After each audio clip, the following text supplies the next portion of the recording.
We're now going to solve a problem which involves both conduction and convection. We're going to build on our prior example of a window pane by looking now at convection on both sides of this window pane. In this system here, this window has room air on one side and outside air on the other side. The room air is held at a temperature T sub infinity 1. This is in the bulk of the room air. And the outside air has a temperature T sub infinity 2 in its bulk. The window itself has a temperature distribution of T of x, and it assumes a surface temperature of T sub S1 on one side and T sub S2 on the other side. The window has a thermal conductivity K.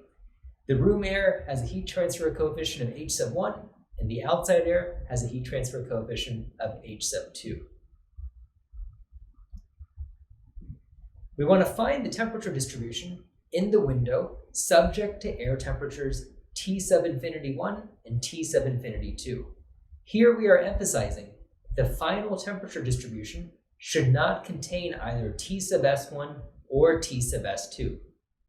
We also want to find H effective based on this definition shown here, that H effective comes from this expression in which Q double prime equals H effective times the quantity T infinity 1 minus T infinity 2. This means that the effective heat transfer coefficient is based on heat transfer through the entire system, from a temperature T infinity 1 all the way in the bulk of the room air to T infinity 2 in the bulk of the outside air. Our assumptions are that the system is at steady state, that we have a constant thermal conductivity, we have one-dimensional heat transfer, and there is no generation of heat in the window pane itself. So we're going to start by looking at the governing equation. Here we cross out terms. Given that the system is one-dimensional in x, we can cross out terms in the y and z directions.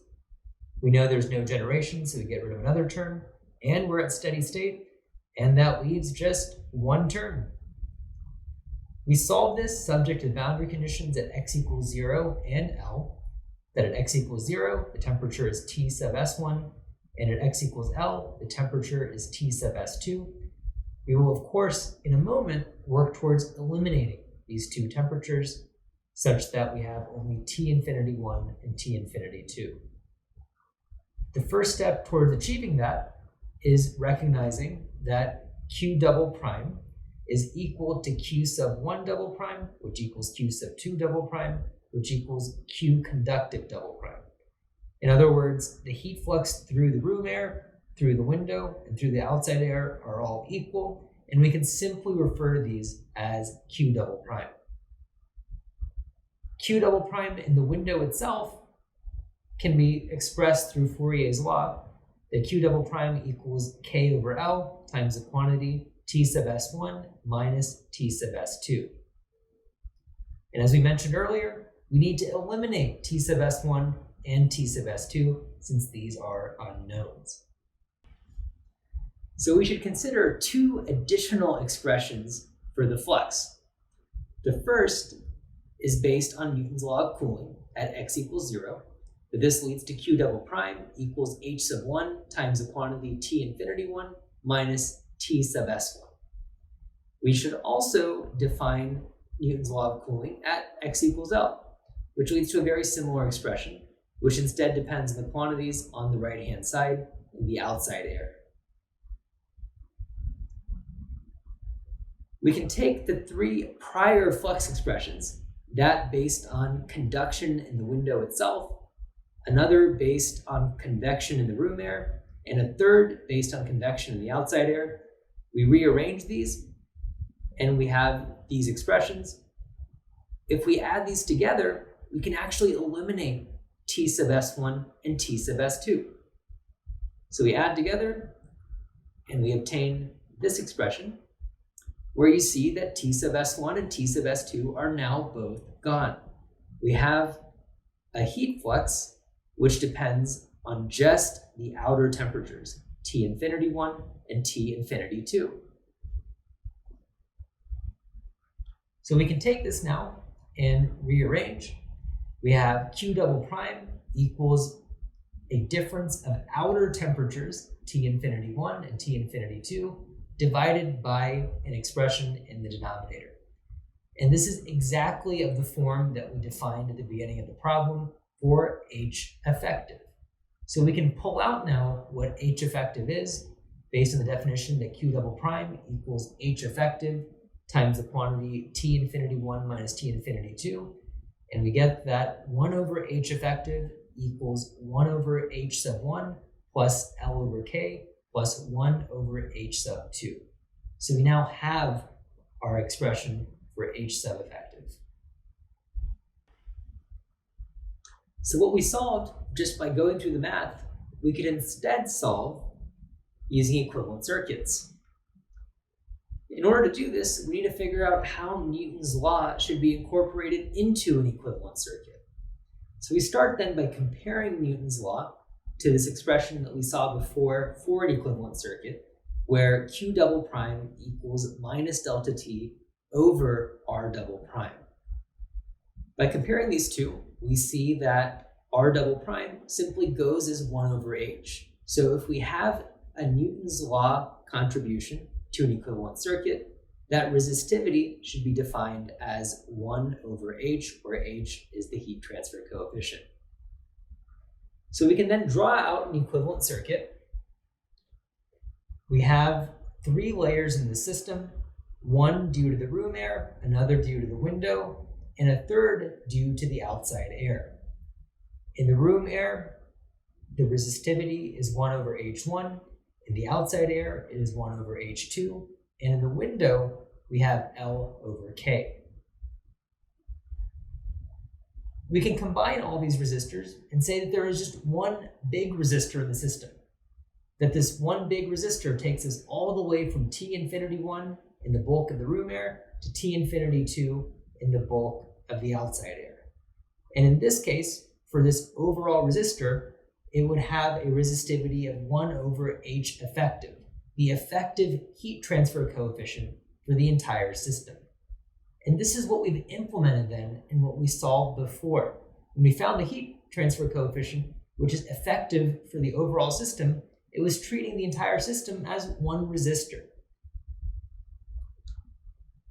In this approach, 1 over H effective for one big resistor must be equal to the contribution of the 3 resistors for the room air, the window, and the outside air.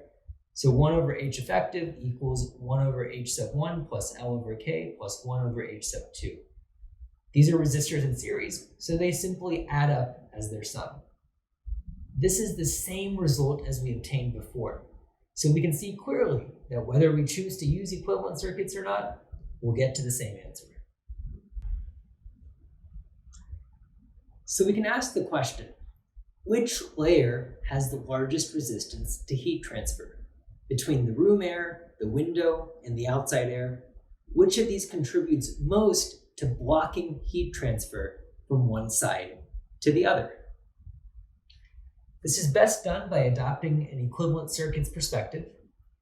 We draw out the same equivalent circuit that we did earlier, and we're going to now put quantitative values to each of these elements.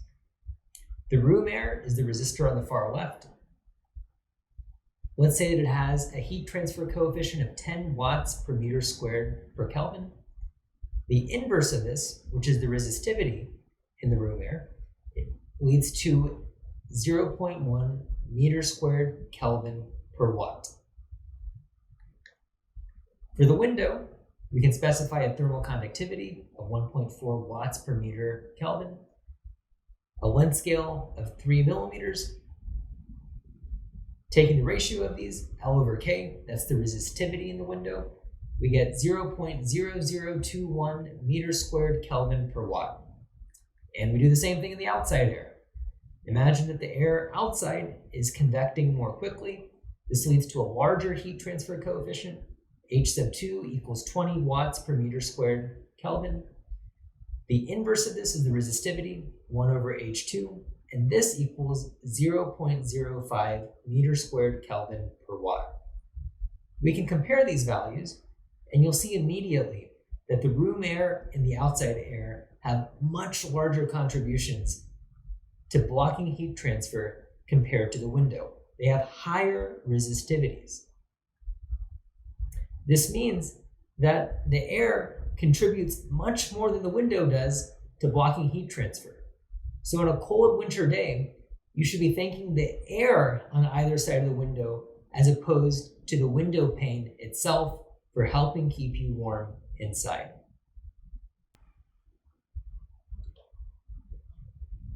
It can be easy when solving a problem in heat transfer to feel like you're just getting meaningless expressions.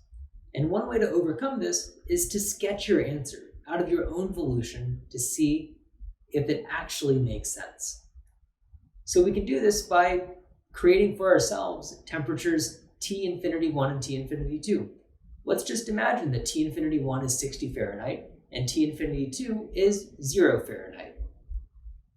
Since the window facilitates heat transfer compared to the other layers, this means that the profile in the window itself is flat.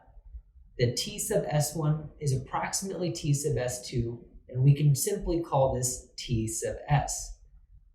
This is reflected in what we discussed just a moment ago, that the window itself has a very small resistivity and does not do much to block heat transfer. A second factor we can consider is that there is much more resistance to heat transfer in the room air than the outside air. We can figure out just how different that resistance is based on the ratio of H sub 1 and H sub 2.